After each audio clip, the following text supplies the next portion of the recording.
Hello friends, તો ગઈકાલના લેક્ચરની અંદર આપણે ચેન સર્વે વિશે જોયું હતું. ચેન સર્વે કોને કહેવાય, ચેન સર્વેની અંદર શું કામ કરવાનું હોય, પછી ચેન સર્વે કઈ રીતે થતો હોય છે.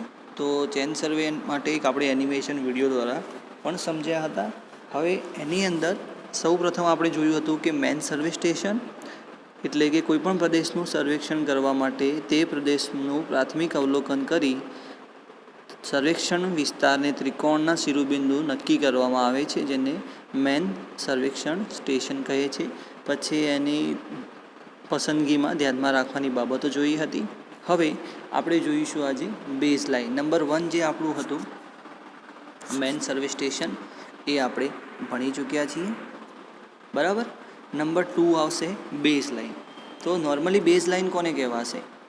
તો સર્વેક્ષણ વિસ્તારની મધ્યમાંથી પસાર થતી લાંબામાં લાંબી રેખાને આપણે બેઝ લાઇન કહીશું. જે તમને એનિમેશન વિડીયો બતાવ્યો હતો એની અંદર એક આ રીતની એક એરિયા હતો, બરાબર, અને વચ્ચેથી જે લાઇન પસાર થતી હતી આપણી, તો આ લાઇનને આપણે બેઝ લાઇન તરીકે ઓળખીશું, બરાબર. તો એને બેઝ લાઇન કહેવાય. હવે ચેક લાઇન. ચેક લાઇનની અંદર આપણને એ જાણવા મળશે કે કામની ચકાસણી વ્યવસ્થિત છે કે નહીં. ફોર એક્ઝામ્પલ, આપણે ઓલા વિડીયોને એવું હોય તો ફરીથી એકવાર રિવાઇઝ કરી દઈશું. તો વિડીયોની અંદર આપણે જોયું હતું એ પ્રમાણે તમને કહું તો ચેક લાઇન એટલે કે આ રીતે ટોપની ઉપર એક ટ્રાયેંગલ બનતો હતો, જ્યાંથી એક લાઇન એમ અને એક બીજી લાઇન આમ લેવામાં આવી હતી. અને જો આ એ બી પોઈન્ટ હોય તો અહીં એ ડેશ અને બી ડેશ નામ આપવામાં આવ્યા હતા, બરાબર. તો આ જે વચ્ચે મળશે આપણને એ આ લાઇનને ચેક લાઇન કહીશું. પછી આવશે ટાઈ લાઇન. તો ટાઈ લાઇન, ચેક લાઇન જે છે એના પછી આવશે ટાઈ સ્ટેશન. તો આ બધું કોરિલેટેડ છે આપણું. તો ટાઈ લાઇનની અંદર જ્યારે મુખ્ય સર્વેક્ષણ રેખાઓ વિગતથી દૂર પસાર થતી હોય ત્યારે ઓફસેટની લંબાઈ વધી જાય છે. એટલે કે આમાં આપણને શું કહે છે કે જે રીતે કે આપણી મેન લાઇન છે, આ રીતનો આપણો પ્લોટ હોય, તો એમાં જે મેન લાઇન છે એ આપણા સ્ટેશનથી બહુ દૂરથી પસાર થાય છે, બરાબર. તો હવે શું કરવાનું, અહીં દૂર સુધી આપણે મેઝરમેન્ટ લેવું રેફરન્સ તરીકે, એના કરતાં આપણે શું કરીશું, આવી પરિસ્થિતિમાં મુખ્ય સર્વેક્ષણ રેખાઓ ઉપર કેટલાક સ્ટેશનો લઈ આવા ટાઈ સ્ટેશનોને શું કરવામાં આવે છે, એ મેન લાઇનમાંથી પસાર કરવામાં આવે છે, અને એને આપણે ટાઈ લાઇન અથવા તો સંયોગ રેખા કહી શકીશું, બરાબર. ફરી એકવાર, જ્યારે મુખ્ય સર્વેક્ષણ રેખા વિગતથી દૂર આવેલી હોય, બરાબર, અથવા તો દૂરથી પસાર થતી હોય ત્યારે ઓફસેટની લંબાઈ વધી જાય છે, બરાબર. તો આવી પરિસ્થિતિમાં આપણે શું કરવાનું રહેશે કે સર્વેક્ષણ રેખા ઉપર કેટલાક નવા સ્ટેશન લઈ આવા ટાઈ સ્ટેશનોને જોડતી એક રેખા પસાર કરવામાં આવે છે, તેને ટાઈ લાઇન કહે છે. હવે ટાઈ સ્ટેશન એટલે શું? તો ટાઈ સ્ટેશન વિશે જોઈશું. તો ટાઈ સ્ટેશન કોને કહે છે? તો ટાઈ સ્ટેશન સંયોગ રેખાના બંને છેડે આવેલા સર્વેક્ષણ સ્થાનોના સંયોગ સ્થાન કહે છે. જે રીતે કે આપણી આ જે બાઉન્ડ્રી હોય એની અંદર કોઈ આ જગ્યાએથી આપણે લાઈન લઈશું, બરાબર, તો આને કહેવાશે ટાઈ લાઇન. અને જે લાઇન ઉપર ટચ થશે આપણી મેન બાઉન્ડ્રી અથવા તો મેન એરિયાની, તો એને કહેવાશે ટાઈ સ્ટેશન, બરાબર. તો આ જે પોર્શન છે એને આપણે કહીશું ટાઈ સ્ટેશન. ક્લિયર? પછી આવશે ઓફસેટ.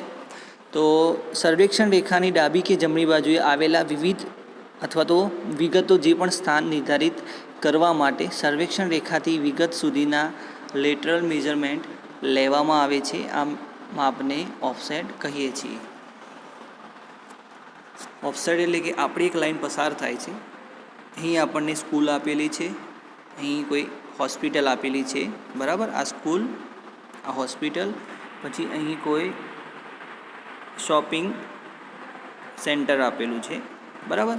તો હવે આ જે આપણી મેન લાઈન પસાર થાય છે, તો ત્યાંથી આજુબાજુના વિસ્તારમાં કેટલા અંતરે શું છે, તો 5 મીટરે આપણને સ્કૂલ છે, પછી 10 મીટરે આપણી હોસ્પિટલ છે, પછી 3 મીટરે આપણને 4 મીટર એ સમજી લો કે શોપિંગ સેન્ટર છે, બરાબર. તો જે આ વસ્તુ આપણે બતાવીએ છીએ આજુબાજુની, બરાબર, તો એ માટે આપણે ઓફસેટની રિક્વાયરમેન્ટ પડતી હોય છે, બરાબર. ઓફસેટ મેન છે, એક્ઝામની અંદર પૂછાય છે ડેફિનેશન તરીકે કે સર્વેક્ષણ રેખાની ડાબી કે જમણી બાજુએ આવેલા વિવિધ સ્થાન નિર્ધારિત કરવા માટે સર્વેક્ષણ રેખાથી વિગત સુધીના લેટરલ મેઝરમેન્ટ લેવામાં આવે છે. આને આપણે ઓફસેટ કહીશું. હવે ઓફસેટ છે ને એ ઘણા બધા પ્રકારના છે, જે રીતે કે પરપેન્ડિક્યુલર હોય, ઓબ્લિક હોય, તો આપણે પીક દ્વારા સમજીશું, બરાબર. તો એની અંદર આપણે અહીં જોઈએ તો એક છે કાટખૂણે, પછી એક છે ત્રાંસા. તો હવે એની ફિગર દ્વારા આપણે સમજીશું. તો આ છે આપણું પરપેન્ડિક્યુલર ઓફસેટ, એટલે કે આપણી જે લાઈન જઈ રહી છે, મેન લાઈન, ચેન લાઈન, જે પણ તમે રાખી હોય, તો ત્યાંથી આપણો જે ઓફસેટ છે બિલ્ડિંગનો એ 90 એંગલે અહીં ટચ થાય છે, તો એને કહેવાશે પરપેન્ડિક્યુલર. કોઈ પણ આપણો ઓબ્જેક્ટ હોય, ચાહે લેફ્ટ કે રાઈટ સાઈડ હોય, તો ત્યાંથી આપણે ઓફસેટને પરપેન્ડિક્યુલર લાઈન લઈ અને આપણી ચેન લાઈનને ટચ કરીએ અને જો આપણને 90 એંગલે લાઈન મળે તો એને કહેવાશે પરપેન્ડિક્યુલર ઓફસેટ. આ જે ફિગર છે એ તમારે એક્ઝામની અંદર દોરવાની થશે. પૂછાય કે ઓફસેટની અંદર પરપેન્ડિક્યુલર ઓફસેટ સમજાવો, અથવા તો what is a perpendicular offset. તો તમારે ફિગર દોરવાની અને બાજુમાં લખવાનું કે જે તે વસ્તુથી ચેન લાઈનને કાટખૂણે લેવામાં આવતો અનુલંબને આપણે કાટખૂણે અનુલંબ કહીશું, બરાબર. એટલે પરપેન્ડિક્યુલર ઓફસેટ કહીશું. અને આપણને આકૃતિમાં પીક્યુ જોવા મળે છે એ આપણો પરપેન્ડિક્યુલર ઓફસેટ છે. બસ આટલું લખવાનું થશે. પછી આવશે આપણું ઓબ્લિક ઓફસેટ. એ પહેલાં તમને એક મેથડ જોવી પડશે આપણે, કે આપણે માની લઈએ કે જ્યારે આપણી જે ચેન લાઈન છે એ આમ જાય છે અને બિલ્ડિંગ છે થોડી ત્રાંસી હશે કમ્પેર ટુ ચેન લાઈન, બરાબર. આ ડિસ્ટન્સ તમે મેજર કરશો અને આ ડિસ્ટન્સ મેજર કરશો. આ 4 મીટર છે તો આ 5 મીટર છે. તો હવે થશે કેવું કે જો આપણે અહીંથી આમ સ્ટ્રેટ લાઈન લઈશું, બરાબર, તો એ 90 એંગલે નહીં થાય, બરાબર.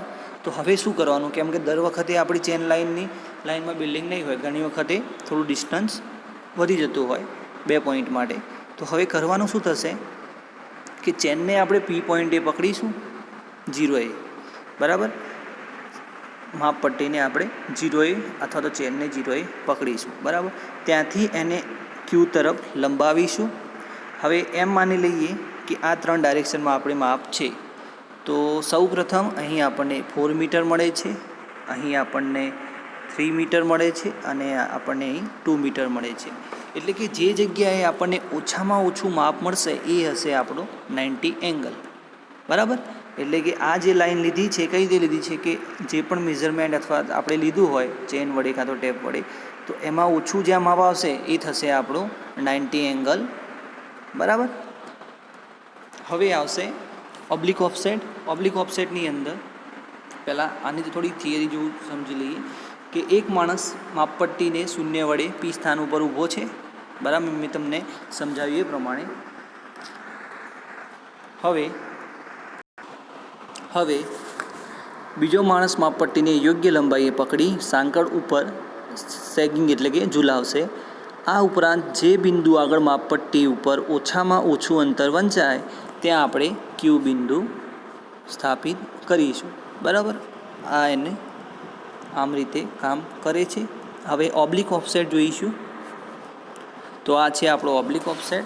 ઓબ્લિક ઓફસેટની અંદર આપણને એમ કહેવામાં આવ્યું છે કે જ્યારે માપવાની વસ્તુ કે વિગત સર્વેક્ષણ રેખાથી 50 સેન્ટીમીટર કરતાં વધારે દૂર હોય ત્યારે સર્વેક્ષણ રેખા ઉપર આવેલા 2 જાણીતા બિંદુઓ ઉપરથી વિગતનું ત્રાંસુ માપ લઈ તેને સ્થાન નિર્ધારિત કરવામાં આવે છે. આ ત્રાંસા માપને આપણે ઓબ્લિક ઓફસેટ કહીશું. જે રીતે કે ફિગરની અંદર જોઈએ તો આપણે શું કર્યું છે, ઓબ્લિક ઓફસેટ 2 ટાઈપ લીધા છે. આની પહેલાં આપણે જ્યારે વિડીયો જોયો એની અંદર પણ શું હતું, અહીંથી આપણને 1 અને 2 ઓફસેટ લઈ અને ત્યાં પી ડેશ અને A dash and B dash નામ આપ્યું હતું. આપણે ફરી એક વખત એ વિડીયો જોઈ લઈશું, બહુ જ કામનો છે. તો હા, તો આ રીતે આપણને બે ઓફસેટ મળશે, જેને આપણે ઓબ્લિક ઓફસેટ કહીશું. પછી હતું આપણી range tie and check tie. તો આની અંદર આપણને રેન્જ ટાઈ અને ચેક ટાઈ જોવા મળશે. તો જ્યારે મકાન, રસ્તો વગેરે વિગતો સર્વેક્ષણ રેખાને વધારે ત્રાંસા ખૂણે આવેલા હોય ત્યારે તેમના સ્થાન આકૃતિમાં દર્શાવ્યા મુજબ અનુરેખણ સંયોગ એટલે કે રેન્જ ટાઈ અને ચેક ટાઈની મદદથી કરવામાં આવે છે. મકાનની સીધી ધારને આગળ લંબાવીતા તે સર્વેક્ષણ રેખાને ફિગરમાં જોઈએ પ્રમાણે બિંદુ આગળ જે તે બિંદુ આગળ મળે છે, તો તેને આપણે શું કહીશું? રેન્જ ટાઈ કહીશું. આકૃતિમાં PR જે છે એ આપણી છે રેન્જ ટાઈ, પછી QT છે એ છે આપણી રેન્જ ટાઈ, અને QU જે છે એ પણ છે આપણી રેન્જ ટાઈ. બરાબર, અહીં યુ આપેલો છે, QU છે આપણી રેન્જ ટાઈ. અને ત્યાંથી આપણે એક રેફરન્સ તરીકે એટલે કામની ચકાસણી માટે જે લાઈન લઈશું એને કહીશું ચેક ટાઈ. બરાબર. પછી આવશે આપણું કે સર્વેક્ષણ સ્ટેશનનું સ્થાન નિર્ધારિત કરવા માટે કઈ રીતે મેથડ ફિક્સ કરવી પડે છે. કેમ કે આપણે જ્યારે સર્વેક્ષણ અથવા તો સર્વિંગ કરવા ગ્રાઉન્ડ ઉપર જઈશું ત્યારે સૌપ્રથમ એક પોઈન્ટ ફિક્સ કરવાનો હોય છે. એ પોઈન્ટ એવો હોવો જોઈએ કે દિવસના અંતે અથવા તો અમુક સમય પછી આપણે જ્યારે એ સાઇટ ઉપર જઈશું તો આપણો જે પોઈન્ટ પ્રસ્થાપિત કર્યો હતો એ આપણને ઇઝીલી મળી જાય. તો એ માટે આપણે એ પોઈન્ટ માટે અલગ અલગ જે રીતે કે ટ્રી હોય, કાં તો બિલ્ડિંગનો કોર્નર હોય, કાં તો ઇલેક્ટ્રિસિટીનો પોલ હોય, એ બધા આપણે ઓબ્જેક્ટનો ઉપયોગ કરી અને આપણું સ્થાન પ્રસ્થાપિત કરીશું. તો હવે જોઈએ એનો સ્કેચ. તો જે રીતે કે આપણે આ બિલ્ડિંગ બનાવવાની છે અથવા તો બિલ્ડિંગ બની ગઈ છે, અથવા તો આપણે બિલ્ડિંગથી રેફરન્સ પોઈન્ટ લીધો છે. બરાબર. આપણે કોઈપણ ડાયરેક્શનમાં કામ કરવું હોય તો 3 આપણે એના પોઈન્ટ લેવા જોઈએ કે જેથી કોઈ પણ એક પોઈન્ટ આપણો જતો રહે. જે રીતે કે ટ્રી અમુક સમય પછી કટ થઈ જાય તો આપણે 2 પોઈન્ટ તો આપણને રેફરન્સ પોઈન્ટ તરીકે મળી જશે. બરાબર. એટલે હંમેશા કોઈપણ જગ્યાએ આપણે કામ શરૂઆત કરતાં પહેલાં 3 રેફરન્સ પોઈન્ટ લેવા જરૂરી છે અને નોર્થ ડાયરેક્શન બતાવવી પણ જરૂરી છે. તો આપણે અહીં સૌપ્રથમ શું કર્યું છે? નોર્થ ડાયરેક્શન બતાવી છે. એના પછી આપણું જે છે એ આ સ્ટેશન છે. તો ત્યાંથી 5.70 મીટરે એક ટ્રી આવેલી છે. બરાબર. પછી આપણને 12.40 મીટરે ઇલેક્ટ્રિક પોલ આવેલો છે અને 10.62 મીટરે એક બિલ્ડિંગ કોર્નર આવેલો છે. બરાબર. આ 3 આપણે સ્કેચ જ્યારે આપણા પ્લાનમાં દોરી દઈશું પછી સમય જતાં અથવા તો એન્ડ ઓફ ધ ડે આપણે જ્યારે વર્ક પૂરું કરવાનું હોય અને બીજા દિવસે કામ સ્ટાર્ટ કરવાનું હોય તો આપણો જે પોઈન્ટ છે આપણને ઇઝીલી મળી જશે. તો એ માટે આપણે આ પ્રોસેસ કરતા હોઈએ છીએ. હવે જોઈએ બુકમાં આપણને કઈ રીતે સમજાવ્યું છે, જે તમારે થિયરી એક્ઝામની અંદર લખવાની છે કે વિશાળ પ્રદેશનું સર્વેક્ષણ એક દિવસમાં પૂરું થઈ શકતું નથી. તેથી સર્વેક્ષણ સ્થાનની ખૂંટીઓ નીકળી જવાનો ભય રહે છે. તેથી એ વખતે નક્કી કરેલ સર્વેક્ષણ સ્થાન ફરીથી ગમે ત્યારે નક્કી કરી શકાય તે માટે સર્વેક્ષણ સ્થાનનું રેખાચિત્ર કરવામાં આવે છે. આ રીતનું એક ચિત્ર બનાવવામાં આવે છે. હવે સહેલાઈથી ઓળખી શકાય તેવા 3 બિંદુઓની ખૂંટીનું અંતર ચોકસાઈથી માપવામાં આવે છે અને તે માપ સ્કેચ ઉપર લખવામાં આવે છે. સ્કેચ ઉપર એટલે કે આ રીતે એનું માપ લખવામાં આવે છે. બરાબર. રેખાચિત્ર ઉપર ઉત્તર દિશા પણ બતાવવામાં આવે છે. સૌપ્રથમ આપણું કામ કોઈપણ જગ્યાએ સર્વે કરવા જઈશું તો સૌપ્રથમ આપણું કામ રહેશે નોર્થ ડાયરેક્શન બતાવવાનું. પછી જ આપણે પ્રેક્ટિકલ અથવા તો સર્વે સ્ટાર્ટ કરીશું. હવે આની અંદર marking and fixing survey station. બરાબર. કયા કયા પ્રકારના આપણે ઓબ્જેક્ટનો ઉપયોગ કરી શકીએ આ વસ્તુ ફિક્સ કરવા માટે? તો એની અંદર જોઈએ તો પોચી જમીનમાં લાકડાની ખૂંટી ખોદી તેને મથાળે સર્વેક્ષણ સ્ટેશનનું નામ ABCD વગેરે લખી શકાય છે. બરાબર. આ આપણા સ્ટેશન રહેશે, હટી નહીં જાય. પછી સખત જમીન રોડ ઉપર ખીલી અથવા તો સ્ક્રૂની મદદથી દાખલ કરવામાં આવે છે. જે આપણા પોઈન્ટ હોય, ચેઇનિંગ પોઈન્ટ હોય અથવા તો ચેઇનિંગ સ્ટેશન હોય, એને શું કરવામાં આવે છે? રોડ હોય કાં તો સરફેસ હોય, હાર્ડ સરફેસ, એના ઉપર સ્ક્રૂ અથવા તો ખીલીને એડ કરી અને આપણે ત્યાં આપણે રીડિંગ લખતા હોય. ઘણી વખતે આપણે રોડની બાજુમાં એક રીડિંગ લખેલા હોય છે કે ફોર એક્ઝામ્પલ એક ખીલી બેસાડેલી હોય અને બાજુમાં લખેલું હોય 0.37, બરાબર. તો આ છે આપણું ચેન્જિંગ કરેલું છે, મેઝરમેન્ટ લીધેલો એરિયા છે અથવા તો બાઉન્ડ્રી એરિયા છે, બરાબર. તો એ રોડના કામ માટે આપણે એને ત્યાં પોઈન્ટ આપણે ફિક્સ કરતા હોઈએ છીએ. પછી છે ઘણીવાર સખત જમીનમાં ખાડો ખોદી તેમાં કોન્ક્રીટ ભરી ઉપરની સપાટી લેવલ કરવામાં આવે છે. એટલે કે ગ્રાઉન્ડની અંદર ખાડો ખોદી અને ત્યાં શું કરવામાં આવે છે, આ રીતની એક અપર સરફેસ બનાવવામાં આવે છે કે જેથી આપણો જે પોઈન્ટ છે ઇઝીલી આપણને મળી જાય. પછી આવશે જમીનમાં ખાડો ખોદી તેમાં સિમેન્ટ મોલ્ટાર વડે પથ્થર બેસાડવામાં આવે છે. અથવા તો જો તમે એ રીતે કોન્ક્રીટિંગ ના કરી શકતા હોય તો ગ્રાઉન્ડની અંદર એક પથ્થરને ફિટ કરવામાં આવે છે કે આપણો આ પોઈન્ટ રહેશે, બરાબર. તો હવે આપણે એનિમેશન વિડીયો જોઈશું જેની અંદર તમને વ્યવસ્થિત ખબર પડશે. ભલે તમે જોયો હોય પણ આ બધું સમજ્યા પછી ફરીથી જોશો એટલે તમને સારી એવી સમજ પડશે. તો આ રીતે આપણને એક પ્લોટ આપેલો હોય અથવા તો આપણને એક જગ્યા હોય તેના આજુબાજુમાં જ્યારે ચેન સર્વે કરવો હોય તો એ સમયે આપણે શું કરીશું, આની અંદર આપણે વ્યવસ્થિત જોઈશું. સૌપ્રથમ તો ABCD પોઈન્ટ આપણને મળી ગયેલા છે. જે AC લાઇન છે એને બેઝ લાઇન કહીશું. બેઝ લાઇન એટલે શું, લાંબામાં લાંબી લાઇન હોય, બરાબર. એને આપણે બેઝ લાઇન કહીશું.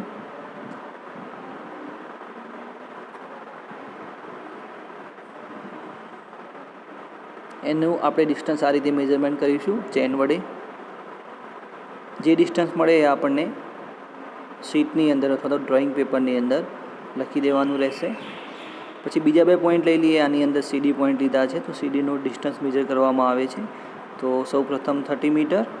પછી તમારી ચેન પૂરી થઈ જાય ત્યાં આપણે શાનો ઉપયોગ કરીશું, ત્યાં આપણે એરોનો ઉપયોગ કરીશું. પછી આગળ કામ કરવા માટે આપણે ફરીથી ચેનને આગળ લંબાવીશું. હવે નેક્સ્ટ વન આપણે AD પોઈન્ટ મેઝરમેન્ટ કરવાનું છે.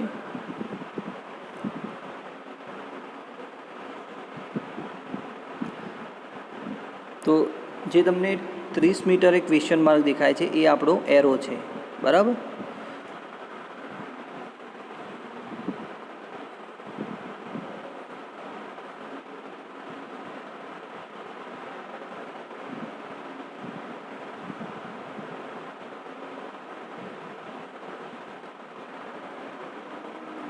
હવે આપણે એક સ્ક્વેર એરિયાનું આપણું મેઝરમેન્ટ લઈ લીધું છે.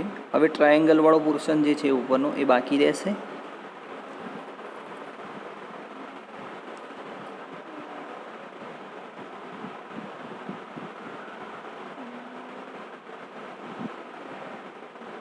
હવે શું કરવાનું, એક બાજુ આપણે મેઝરમેન્ટ લઈ લઈશું જે રીતે કે E.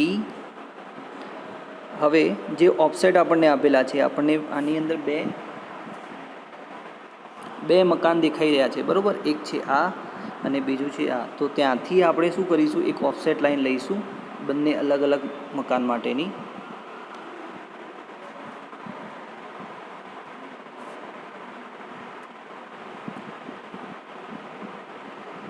અને એને આપણે મેન જે લાઈન છે AD ત્યાં ફિક્સ કરી દઈશું. જે આપણે જોયું આની અંદર ઓબ્લિક ઓફસેટ જોયું, બસ આ ઓબ્લિક ઓફસેટનું જ કામ કઈ રીતે કરવું એ અહીં બતાવી રહ્યા છે. તો AEB જે છે એ આપણો ઓબ્લિક ઓફસેટ રહેશે, બરાબર. અને AE છે એ પણ આપણો ઓબ્લિક ઓફસેટ રહેશે, જેથી આપણને કોર્નર પોઈન્ટ મળી જશે બિલ્ડિંગનો.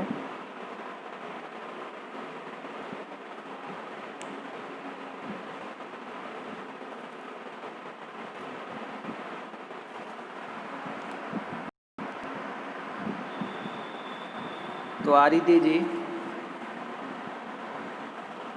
રીતે આપણે શું જોયું કે બે બિલ્ડિંગનો નજીકનું ડિસ્ટન્સ આમને ફાઇન્ડ કરી આપ્યું, બરાબર. હવે જે બિલ્ડિંગની આપણે અહીંથી આ સુધીનું માપ જોયું. હવે સાઈડમાં જોઈશું કે અહીંથી આ માપ શું કેટલું છે, અહીંથી આ માપ કેટલું છે.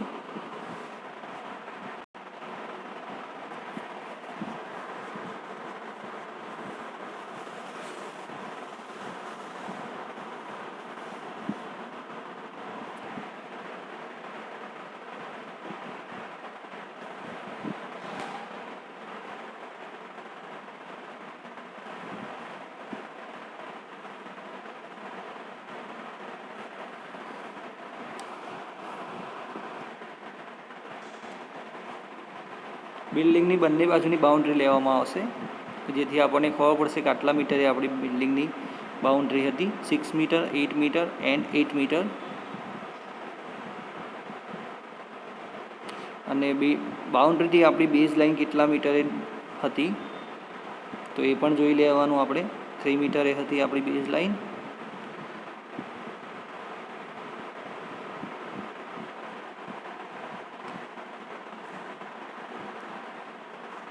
તો આ રીતે આપણે શું કરી શકીએ છીએ, ચેન લાઇન સર્વે કરી શકીએ છીએ, જેની અંદર આ બેઝ લાઇન, આ મેન લાઇન, પછી આને આપણે ચેક લાઇન પણ કહી શકીએ છીએ, અને ઘણી વખતે આપણને આને ઓબ્લિક ઓફસેટ પણ તરીકે પણ ઓળખવામાં આવ્યું હોય છે. આ જે પોઈન્ટ છે એ આની લેન્થમાં છે, આ જે પોઈન્ટ છે એ આની લેન્થમાં લીધેલો છે. પછી આપણે શું કર્યું કે આ બાઉન્ડ્રી માપી લીધી, અહીંથી અહીં સુધી ડિસ્ટન્સ મેજર કરી લીધું, અહીંથી આ મેઇન ડિસ્ટન્સ મેજર કરી લીધું. એટલે આપણને આ પોર્શનની અંદર ક્લિયર કટ જે પણ ડાયમેન્શન જે બિલ્ડિંગ આપેલી છે એ આપણને ખબર પડશે કે આટલા મીટરે આપણી બિલ્ડિંગ અંદરની આવેલી હતી, જે રીતે 3 મીટર અથવા તો 4 મીટર, 8 મીટર, 8 મીટર, બરાબર. એટલે કે જે આપણો ચેન સર્વે હતું એની અંદર ઘણા બધા આપણને ટોપિક આપેલા હતા, જે રીતે કે tie line, base line, tie station, પછી location sketch of survey station. તો આ બધું આપણને આમાંથી સારી એવી સમજ પડી જશે, બરાબર. જો તમને ખબર ના પડી હોય તો તમે કોલ અથવા તો વોટ્સઅપમાં ક્વેશ્ચન કરી શકો છો. નેક્સ્ટ ટાઈમથી આપણે compensation of area by taking offset, એટલે કે ઓફસેટ શોધવાની જે મેથડ છે એના વિશે જોઈશું. Okay, thank you.